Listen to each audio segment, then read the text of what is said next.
কি হলো মেম সাহেব? আর কি ভয় আছে? আর কি মনে হচ্ছে যে রাজু তোমার নয়? রাজু? ছাড়ো ছাড়ো মেম না, সাহেব। ছাড়বো না। আমি সারা জীবন তোমার মনের খাঁচায় বন্দি হয়ে থাকতে চাই। তুমি আমাকে ছেড়ে কোথায় গিয়েছিলে রাজু? দেখলে তো রাজু, তুমি না এলে আমার কি অবস্থা হতো বলো তো? আজ আমি বুঝতে পারছি অপেক্ষার মধ্যে যে আনন্দ আছে তার কোনো কিছুর মধ্যে নেই।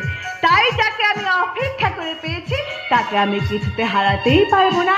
রূপ দিয়ে তো সবাই নিজেকে সাজাতে পারে, কিন্তু গুণ আর ব্যবহার দিয়ে যে নিজেকে সাজায় সেই তো প্রকৃত জয়ী। তা সেই জয় মুখে হাসি নেই কেন? কেন তব নয়নে শ্রাবণের ধারা? কেন আকাশ মেঘে ঢাকা? বলো বলো মেম সাহেব।